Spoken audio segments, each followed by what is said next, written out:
was born and raised there, and I still go to Wrightsville Baptist Church. That's where I got baptized.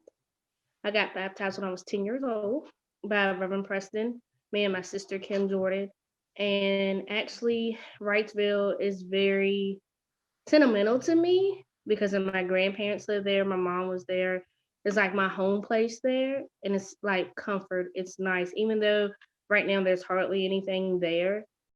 There's a lot of history and a lot of roots there that I can tell my own children. First, being baptized. To the community, everybody knew each other. The church's homecomings, that is our biggest, I don't want to say event, but our biggest church program that we have, and it's still to this day that we do have them. And a funny story that I'll always remember as a child, when there was this homecoming for our church, and then it was really, really big because we had like the men's cook-off, we had like pageants, we had like things for the kids, we had things also like just different things, for the community. Well, one night it was my friends that was out of town. They came in, my sister, my cousins that are from Richmond. They had lived in Wrightsville at the time. We were all out at night and everybody was celebrating, the church homecoming. So this man left his car windows on down. So we threw a smoke bomb in his car, rolled his windows up. So we told like where the older people were at. We were like, oh, this man's car is on fire. So yeah, we got in trouble. That's funny. So this the smoke bomb and stuff, and it really did look like this. The car was on fire. So I mean, that's one good memory. Also, too, a great memory is like when it would snow. We had Ruby Lewis was one of the great neighbors there, and her kids, Mark and Phil and Lisa, they had a dog named Brownie. And every time it snowed, we used to tie Brownie up, and we used to get on the sled, and we would ride down the hill with the dog and stuff. It was like the whole community would have like a snowball fight and everything too. And also too, like with my grandfather, he used to work at the courthouse, and he would marry people in his house. So that's where I learned how to type, sit on his lap and stuff, learn how to type there. He showed me how to do a compost pile. My grandmother showed me how to do gardening. I don't know what happened. I don't have a green thumb, but I mean, Wrightsville was a great community. Everybody helped each other. Everybody knew each other. Yeah, if you got a spanking, everybody would spank you too, because we couldn't act up in church. So, but it was really, really great. It was a great community. It still is. It's just really quiet and hardly no one's there now, but I'm glad that the revitalization project is going on now. What I remember as a young girl, because we don't do it now in our homecomings, what I remember, men in the church would do all the cooking, and people would come by and see who would have the best dish that the men had cooked. So you have the deacons, you would have the trustees in the church, you will have the men from the other churches that have a competition on the best dish. And it was all the men. It was no ladies in the church. It was all men. So, and it was great. I mean, everybody and their mama would be there. So, and then they also said like our church homecoming was like, they would say, oh, it's end of summer because our church homecoming. That's what the older people would say. I'm like, no. But it was like really great because our homecomings invited every single church in the community. Like that Sunday was very full for our church homecoming, and also it's still today it's like that as well. Like you have a morning service with the pastor, and then the evening service you'll have like a guest like concert. Like you will have a huge concert, and I tell you what, the church will be so packed with the concert. I mean, no one in the area would miss our concerts for our homecoming because we would get different people from all over. And like we would raise a few thousand, more than a few thousand. I know that one time we had raised like close to 20,000. So wow. Okay. When I was growing up, the church would be packed. So I don't know if y'all seen like the We call it the little brick church on the hill, coming down the hill. I don't know how many the church, I don't know the capacity, but all I know it will be full. So I did a homecoming. I was a chairman before, and I printed off like 150 programs. It surpassed that. So I'll say at least 150, maybe 200 people back then, because it was a very huge event. Everybody knew, like some churches have different programs, but when we had our homecoming, no one wouldn't schedule a program because everybody would come to our church for at least the evening service. Mhm. So usually with homecoming, you have the pews that's filled, because we have pews, and I don't know if you've seen our church in the inside. You have the pews on the right and left side, and then you have like two pews down in the front facing the piano. So all that was filled. And then sometimes we would have to get chairs from the basement of the church, which we call it our auditorium now, but we would get chairs just to line them up with the pews. That's how many people that would be. So, and then some people would be in the auditorium or below the church, or the basement, what they call it as well back then. They would sit and listen to the sermon. So it was packed. Okay, so when it was church events, yes, it was like church music. It was like the old hymnals and stuff, like There's Power in the Blood, um, Have a Little Talk with Jesus.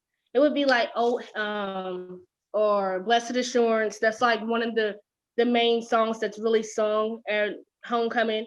But when it was like after no church, it would be oldies, R&B, whatever was like in that time, whatever was nice. But when it was the older people, you already know it's going to be oldies. So that's how I value the history. It is so, Wrightsville has a lot of history that I still don't know. I'm 40 years old. So Wrightsville have a lot of history. Like my grandfather worked at the courthouse. Miss Gaines, she was a teacher in the school.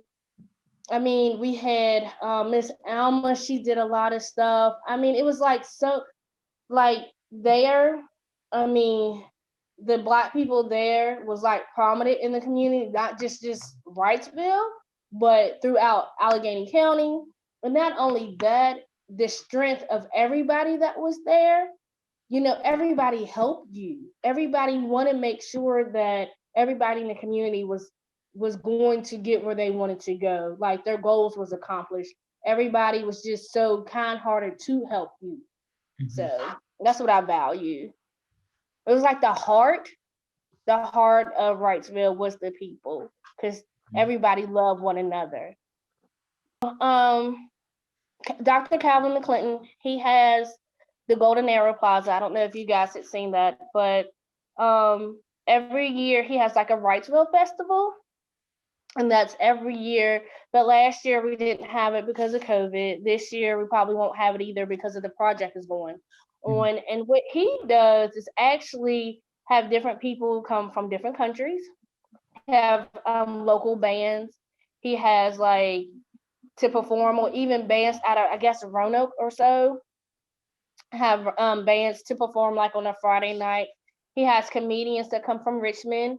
He has a DJ to come maybe on a Saturday. He has breakfast. He has things for like a tea party. He has a wine tasting. It's like a full week event that he does like for the Wrightsville Festival. He's opened up his museum. You get to see the museum of the history of Wrightsville. Also, too, he does a slave cemetery tour at Cedar Hill. He does a lot of events for everybody.